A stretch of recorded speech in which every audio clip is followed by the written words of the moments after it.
Welcome back, everyone. We've been taking a look the last couple of online lectures at the mindset of the modern world, and we examined the writings of Darwin, Nietzsche, and Freud that help to encapsulate some of the modernist vision of how we see humanity and how humanity starts to see the world. And they start to reflect some of the changes that are happening with the industrial revolution and urbanization, and they start to examine some of they start to change the way in which we see humanity, or at least they're reflecting the way in which we see humanity, which is very different from the Victorian world, seeing people as, naturally benevolent and, evolving towards this eternal destiny. When they're taking a look at some of the brutalities that are prevalent in the 19th century and early 20th century, they start to say, well, what does this mean, right? Who am I? Why am I here? Where am I going? And so some of their ideas, some of their theories start to paint a different picture of what humanity actually looks like. And so this leads up to kind of World War One becomes a bit of a demonstration of this new view of how humanity is much darker and leading towards its own destruction. And then we taken a look last time at Hills Like White Elephants as part of the Lost Generation. Lost Generation comes after World War One, and they feel lost, spiritually adrift, politically adrift. They're just kind of traveling around, just trying to find their way in a world that feels as though it's broken. And they're searching for meaning, searching for significance to life, and we see that within Hills Like White Elephants, where you have the American and Jig that are traveling. They're kind of at the crossroads. They're just kind of in between Barcelona and Madrid on their way to wherever, the destination they're going. And then they have a very complex discussion about the importance of life, and whether Hemingway was consciously or unconsciously doing it, he's reflecting a lot of the ideas that we see with Darwin and Nietzsche with, the what does life really mean now in the aftermath of all of the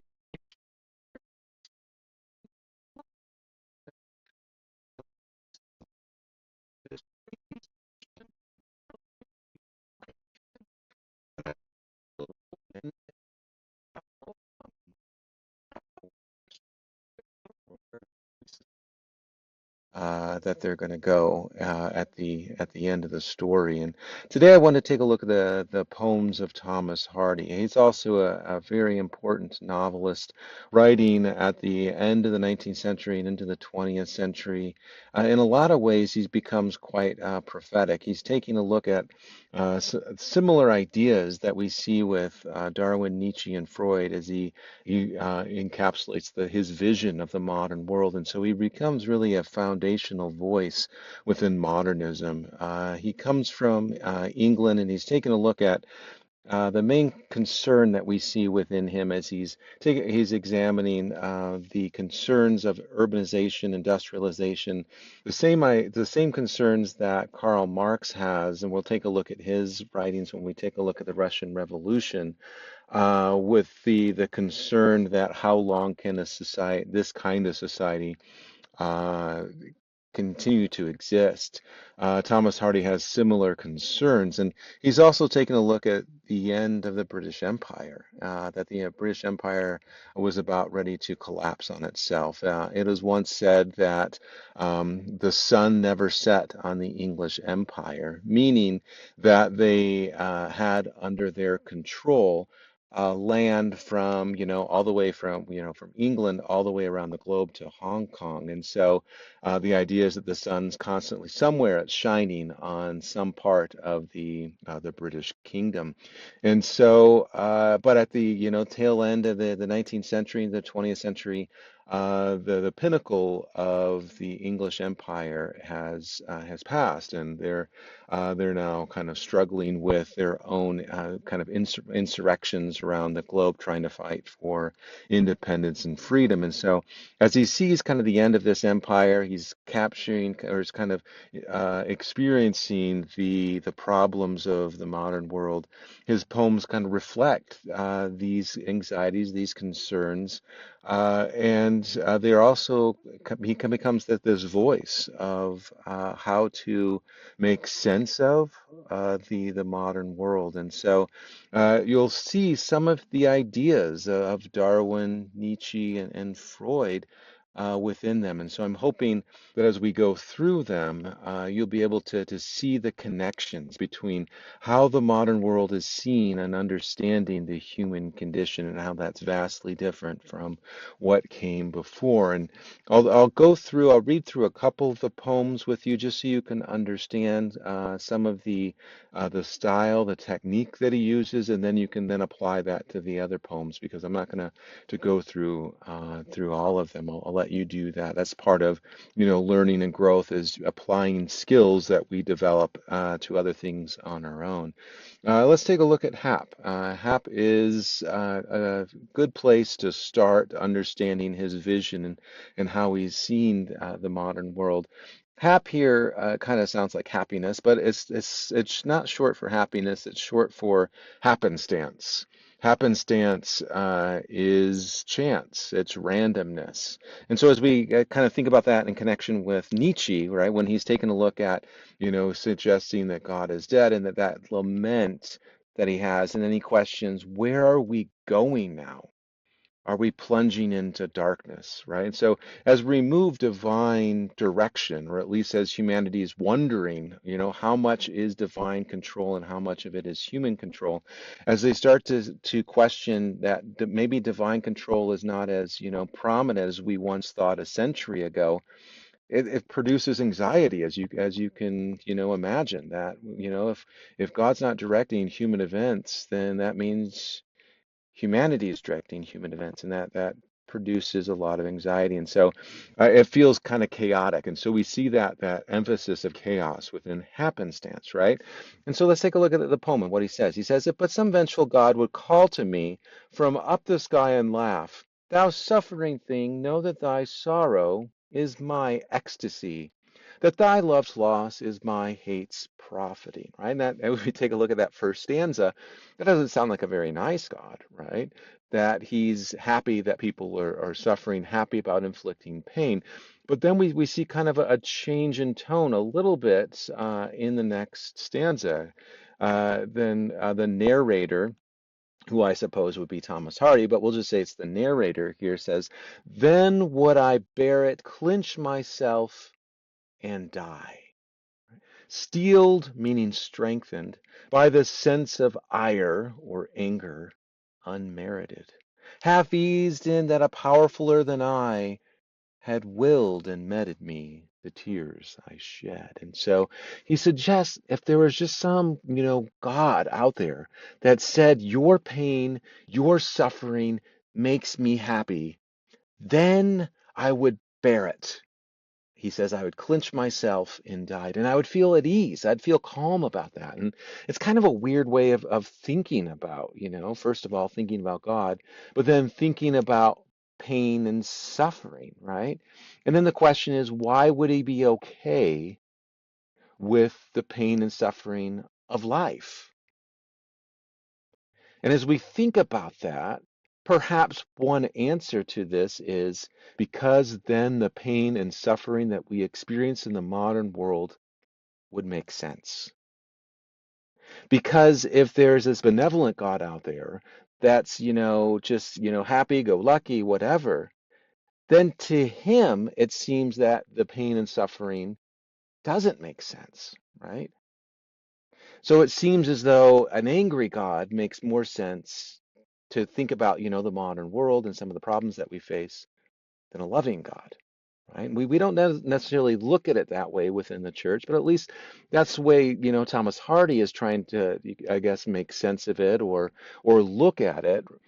And it's a way that the modernists are kind of coming to terms. What does this all mean? And we have to come to terms in a lot of ways with this as we take a look at the spirituality within the modern world, that these are people that don't have the gospel within their lives. And the kind of organized religions, faiths that they're coming from, uh, if at all, uh, don't really have the fullness of the truth, right? And so they are struggling with that, right? There's a lot of unanswered questions that they have as they're trying to make sense of what life is all about, what it all means, right? And then in the last stanza, he kind of goes back a little bit on that again, and he says, and the second stanza, he's like, then I would be okay with that. And then he says, but not so. So he says, that's not the way it is. So then the question is, well, what is it? He says, how arrives it? And we have to think about what that pronoun means. Joy lies slain, right? So whenever it comes, it kills the joy. So what's killing the joy? What is it?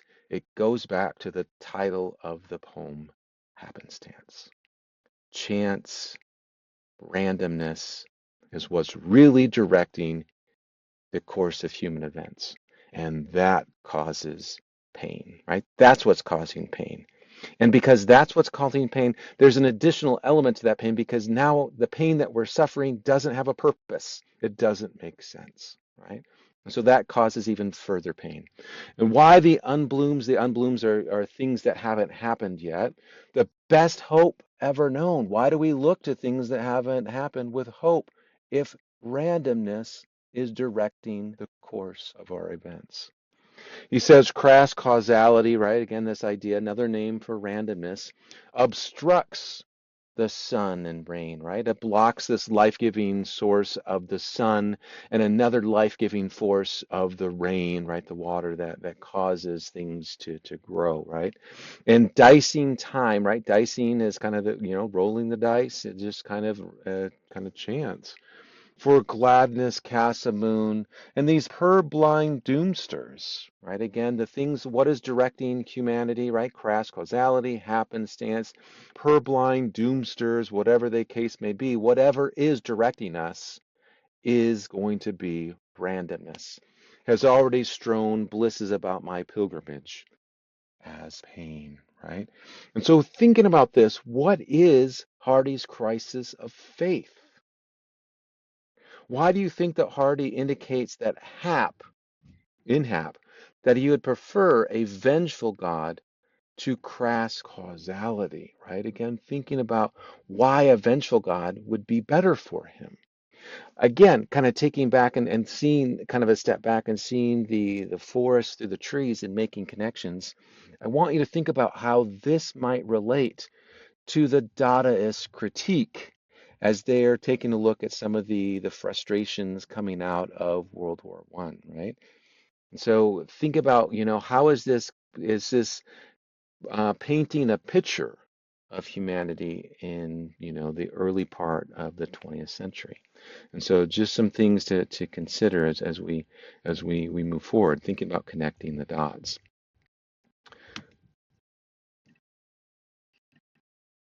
I want to take a look at another poem, Impercipient, just because this one some people struggle with as well.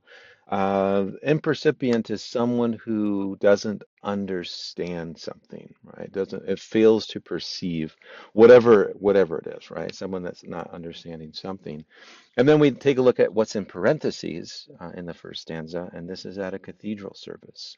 And so the narrator is the impercipient, and it's as though he's kind of, peeking through the window of a church building, trying to understand what's happening, but doesn't, right? That's where that impercipient comes in. And so I want you to think about what is the crisis of faith and what is he failing to understand? And a lot of people, their first reactions to modern art and literature and music is that it must be, evil, that it's people that are not religious and they're seeking to tear down religious faith. And I think that might be overly simplistic. I want you to question that. I think that what we see here as he's questioning this cathedral service is not necessarily that he's not necessarily mocking religion.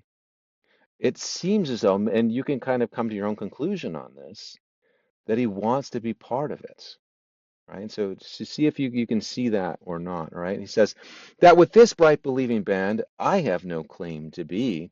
That faith by which my comrades stand seems fantasies to me.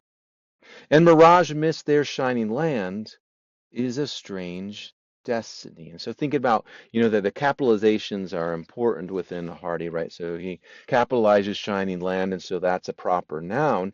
So then we have to think about what is the shining land, and it could be, heaven, right? That's the shining land, or it could be, the happiness, the hope of what comes from people who have faith. Continue on to the next stanza. Why thus my soul should be consigned to infelicity, this understanding. Why always I must feel as blind to sights my brethren see. Why joys they've found I cannot find abides a mystery. So again, it seems as though he wants to be part of this. He's looking to join, but it's just for whatever reason, not there for them, not there for him, at least at this time, right? Continuing on, the next stanza. Since heart of mine knows not that ease which they know, since it be that he, again, thinking about the pronoun here, right? This is a proper noun, so who would that be? He who breathes all's well to these, breathes no all's well to me. My lack might move their sympathies, and Christian charity, right? So again, you're starting to think, right, why am I on the outside? Why am I the outsider of this? I want to be part of that, but I'm not, right? Could it be that God is whispering something to these people, but not whispering it to me? Again, someone searching for truth hasn't found it, right? And so trying to make sense of what life is. He says in the next stanza, I'm like a gazer who should mark an inland company, standing unfingered with hark, hark, the glorious distant sea, and feel, alas, 'tis yon dark and windswept pine to me. And so he says, I wish that I could be out there just like someone that's standing on a watchtower or in a lighthouse or something, and they could see the sea, they could see that shining land, however you want to refer to it, right? That happiness, that hope. He says, I would love to be that person looking out. But all he's seen is windswept pine. All he's seen is the forest and not the sea. Then he says, kind of to continue to kind of conclude here, he says, Yet I would bear my shortcomings with meet tranquility, but for the charge that blessed things I'd liefer not have be, right? So he says, I'd prefer not, the liefer here is I prefer not to have be. Oh, doth a bird deprived of wings go earthbound willfully? And so there he's making a connection, right? Do birds really want to just stay on the ground, or would they want to fly, right? Would they want to have more freedom? And so he's suggesting he would prefer not to be earthbound, but to be able to have those aspirations. Enough as yet disquiet clings about us, rest shall we. And so kind of ends with the note that although I feel as though I'm an outsider and I don't feel that connection that I want to feel, I'm not going to freak out. I'm just going to kind of do what I do, right? And so again, thinking about what is his crisis here, and how might this connect to what we see with Nietzsche as he's representing this loss of spirituality within the 19th century. And he's suggesting not necessarily that humanity has killed God per se, but humanity has moved away from it. And what might that mean? And so do we see that with Hardy here? Is it that Hardy is moving away from it? Or is it that humanity is moving away from it and creating conditions that are so atrocious and so horrific that it seems as though that the life is filled with chaos, and then that makes the happiness and the hope not make sense, right? So we have to think about, right, how as we connect the dots, what it all means and how we can kind of piece together this vision of the modern world, because we need to understand this vision as we move forward in the semester, as we think about identity. How do we see ourselves, and how is this influencing and shaping the way that we see ourselves? And again, thinking about Thomas Hardy's poems in connection with, is this art or is this, propaganda? Does this have, some of that multivalence to it? Does it have more of a kind of an interpretation that we can kind of, think about? And does it have like an important idea that it's representing? Is it more open-ended, right? So as we think about these ideas, we have to think about, what is the difference between this and maybe, what does propaganda do, right? Where's it coming from? What's it seeking to do or understand, right? The Convergence of Twain, this one was written right after the sinking of the Titanic. I'm trying to think when that was. I think it was 1912. Um, and it's kind of an interesting representation of humanity that he depicts in the Convergence of Twain. The convergence means the coming together, and Twain means the two, right? And so the convergence of the Twain is the Titanic. It's coming together with the iceberg, right? And so that's what the Convergence of Twain means within this poem. But what he captures here is the complete and absolute vanity of humanity. That at the time, they believed that they were on the pinnacle of human existence, right? So when they created the Titanic, they boasted that God himself couldn't sink it.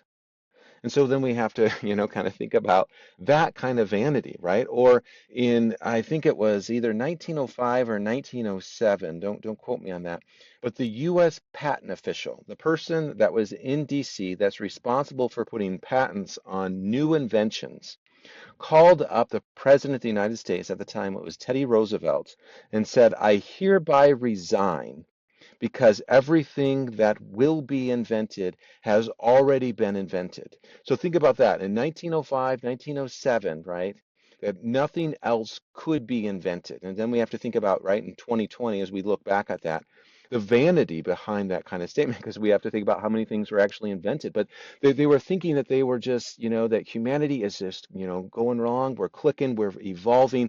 Thinking about how this plays into the ideas of perhaps Nietzsche, as we see, the idea of the loss of spirituality, that the complete and absolute faith in science and the law as that kind of embraces that rational mindset. And then we're kind of losing spirituality on the other end. And so thinking about that, how that might relate to the pride cycle that we see within the Book of Mormon. And so we see that we're about ready for a fall. And I think Thomas Hardy reflects that within a lot of his poems. And so think about how that might relate. And we certainly see it here, right? The Convergence of Twain definitely suggests that this is a pride cycle, right? This is coming right before the fall, right? And a lot of his poems are written right before World War One, which is also human pride that's going to then lead to a fall, right? And so get a sense of how he's making sense of this, and are there some kind of interesting, fortuitous, or kind of quasi-prophetic declarations that he's making, right? So let's just read through this quickly. He says, in the solitude of the sea, deep from human vanity, the pride of life that planned her, stilly crouches she. Steel chambers late the pyres of her salamandrine fires, cold currents trid and turn to rhythmic tidal lyres, right? So it's just kind of the Titanic's just kind of going along in the North Atlantic. Over the mirrors meant to glass the opulent, the sea worm crawls, grotesque slime, dumb, indifferent. And so this is kind of, he's representing what humanity creates, right? This kind of grotesque thing. Jewels enjoy designed to ravish the sensuous mind. Lie lightness, all their sparkles bleared and black and blind. Dim moon-eyed fish near gaze at the gilded gear and query, what does this vaingloriousness down here? And so these North Atlantic fish, which never really have seen anything that humanity has created, as it kind of passes them by, they wonder, what in the world is this, right? Well, while fashioning this creature of cleaving wing, the imminent will that stirs and urges everything, right? So that's half of the poem is about humanity. The other half of the poem is it's Convergence of Twain about the iceberg, right? The imminent will, we have to think about again the use of capitalizations within Hardy, right? So this is a power that's out there directing things. It could be God, right? Hardy, we've kind of seen that aspect, that questioned a little bit with Hap.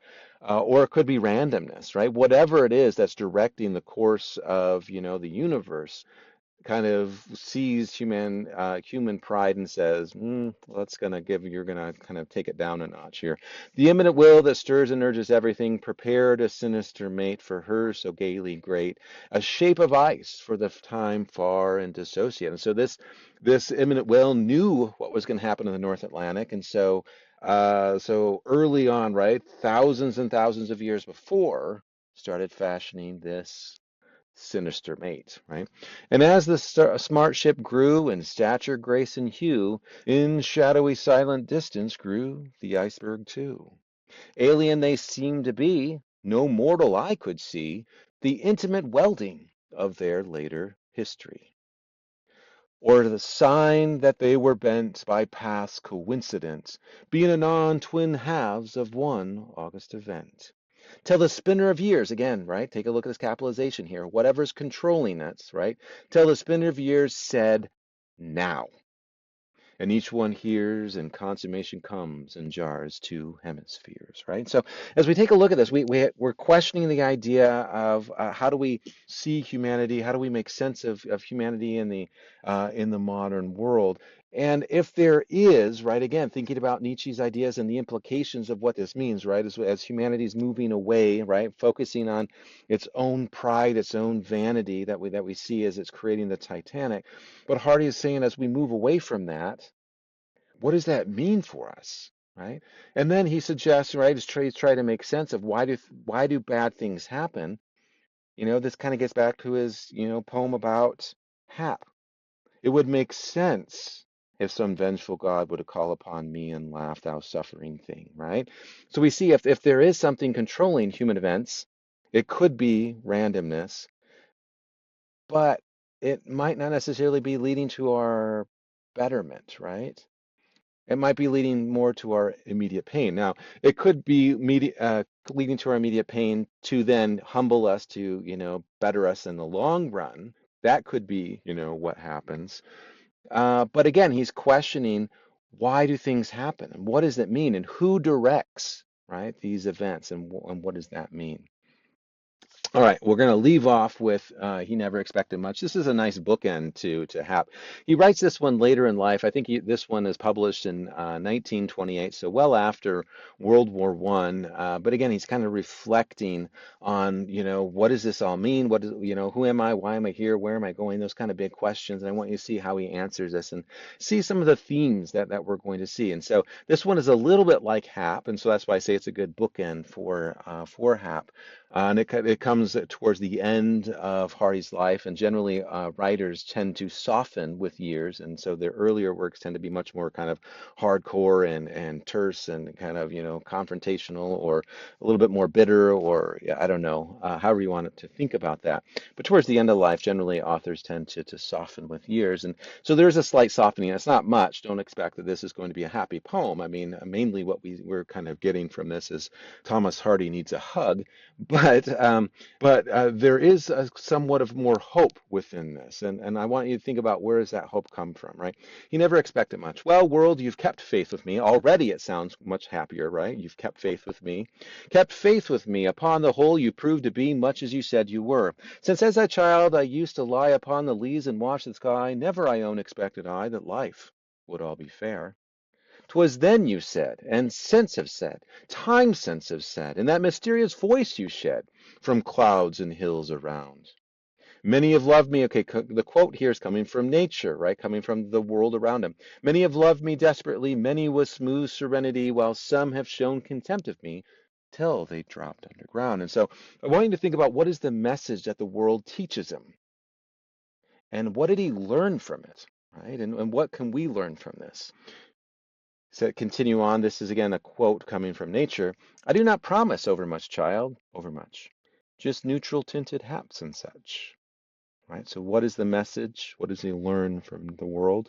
You said to minds like mine, wise warning for your credit's sake, which I, for one, failed not to take, and hence could stem such strain and ache as each year might assign, right? So as we take a look at the modern world and some of the brutality of the modern world, that the increase of alcoholism, the increase of prostitution, the increase of STDs, this is all coming with the industrial world. This is all coming with the rise of urbanization. These are kind of some of the modern plagues. As he's taking a look at, what should I expect out of life? And here we see what he should expect. And if you do expect, right? If you do kind of follow the advice of the world, you at least won't be disappointed, right? So maybe he was a little bit disappointed in Hap. And maybe that's why that additional pain came to him. But in this one, he seems to at least come to terms with the modern world. And it's not to say, right? I mean, that this does feel kind of dark, and some people, they feel like after they read Hardy, they need to read some scriptures, and that's fine. But it's not to say that the modern world isn't filled with, wonderful opportunities and changes and advances. I mean, if you only look at it one way, then you'll only see the negative. And so, like all things, are going to have the opposites, right? So when we have a lot more good in the world, we're going to have a lot more bad in the world, right? As it kind of seems to balance out. And so as he's trying to understand these changes, right? So he's trying to voice what does this mean? And how do we make sense of this new and changing world? And how do we find peace within that, within those changes? And as we see political corruptions and social corruptions, how do we come to terms with that, right? So again, he's getting us to think about this, and so it's just some thoughts to think about as you now go back and take a look at the rest of Thomas Hardy's poems, and think about how this connects with the philosophers that we've taken a look at, and also Hemingway and the modern art that we discussed.